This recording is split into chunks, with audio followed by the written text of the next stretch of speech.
नमस्कार, आप देख रहे हैं द पब्लिक और मैं सुभाष चौधरी हूं। प्रधानमंत्री की सुरक्षा चूक के मामले पर आज एक बार फिर सुप्रीम कोर्ट में सुनवाई हुई। सुप्रीम कोर्ट में मुख्य न्यायाधीश एनवी रमन्ना की अध्यक्षता में आज इस मुद्दे पर केंद्र सरकार और पंजाब सरकार दोनों की तरफ से अपनी अपनी दलीलें रखी गई, लेकिन उन दलीलों को नकारते हुए सुप्रीम कोर्ट ने साफ कर दिया कि इस मुद्दे की जांच के लिए रिटायर्ड जज की अगुवाई में एक कमेटी गठित की जाएगी और यह कमेटी जल्द ही कोर्ट के सामने अपना रिपोर्ट प्रस्तुत करेगी। उसके आधार पर ही फिर आगे का निर्णय लिया जाएगा। तो बहरहाल आइए आपको बताता हूं कि आज सुनवाई में क्या क्या हुआ। पंजाब में पीएम नरेंद्र मोदी की सुरक्षा में चूक मामले पर सोमवार को सुप्रीम कोर्ट में सुनवाई हुई। सुप्रीम कोर्ट ने कहा कि इस मामले की जांच के लिए रिटायर्ड जज की अगुवाई में कमेटी बनाई जाएगी। इसमें चंडीगढ़ के डीजीपी, हाईकोर्ट के रजिस्ट्रार जनरल और एक और अधिकारी होंगे। इसके अलावा एनआईए के आईजी और आईबी के अधिकारी भी कमेटी का हिस्सा होंगे। सुनवाई के दौरान दलीलों के बीच चीफ जस्टिस एनवी रमन्ना ने कहा कि हाईकोर्ट के रजिस्ट्रार जनरल ने आज ही हमें रिपोर्ट दी है।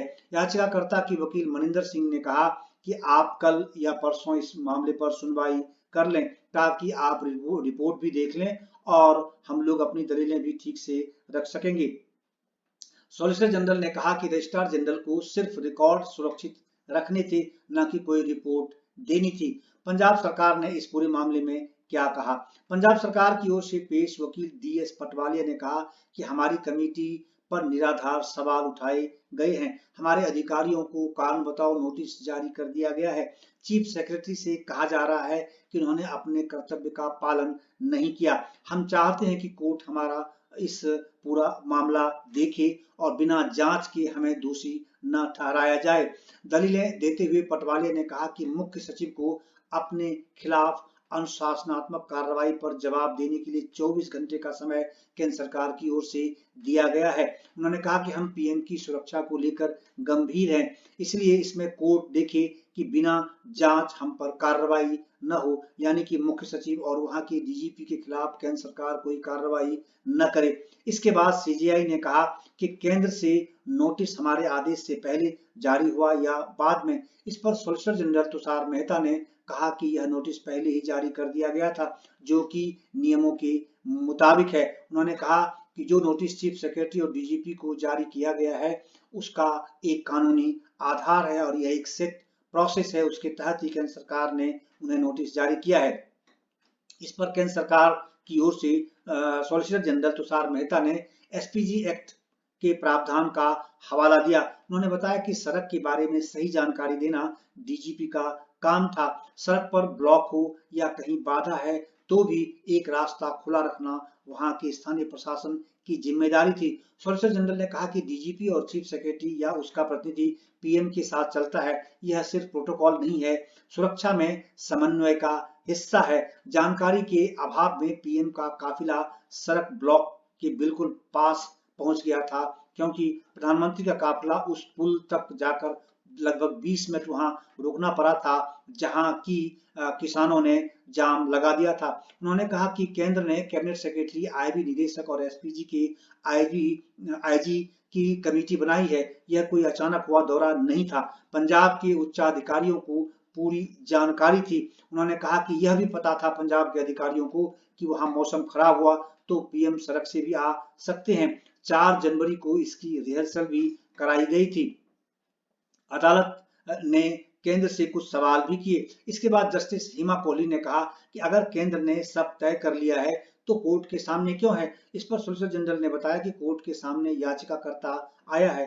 वहीं जस्टिस सूर्यकांत ने पूछा कि याचिकाकर्ता और पंजाब सरकार निष्पक्ष जांच चाहते हैं, आप इसके आरे क्यों आना चाह रहे हैं? इस पर सॉलिसिटर जनरल ने कहा कि हमारा कारण बताओ नोटिस नियमों के मुताबिक भेजा गया है। सीजीआई ने इस पर पूछा कि अगर आप अनुशासनात्मक कार्रवाई करना चाहते हैं तो फिर कोर्ट की तरफ से जांच कमेटी गठित करने का क्या औचित्य होगा?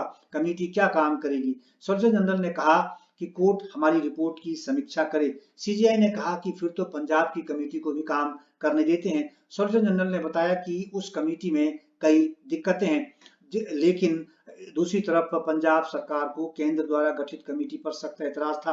इसके बाद सीजेआई ने कहा कि हमने पीएम की सुरक्षा से जुड़े इस मसले को गंभीरता से लिया है। सॉलिसिटर जनरल ने कहा कि मेरा सुझाव है कि केंद्र की कमेटी को काम करने दिया जाए। हम रिपोर्ट कोर्ट के सामने रखेंगे, तब तक कोई अनुशासनात्मक कार्रवाई नहीं होगी। यानी एक प्रकार से केंद्र सरकार की ओर से कोर्ट को यह आश्वस्त करने की कोशिश की गई कि जो केंद्र सरकार ने कमेटी गठित की है और जब उसकी जांच रिपोर्ट सामने आएगी तो वह अदालत के सामने रखा जाएगा। फिर अदालत चाहे उसमें जो निर्णय ले उसके बाद ही किसी प्रकार का कदम केंद्र सरकार उठाएगी। लेकिन पंजाब की ओर से कहा गया कि केंद्र की कमेटी में एसपीजी के आईजी हैं, बाकी लोग भी केंद्र के ही प्रतिनिधि हैं, हमें इस कमेटी से कोई उम्मीद नहीं है, इस पर निष्पक्ष जांच नहीं हो सकती है।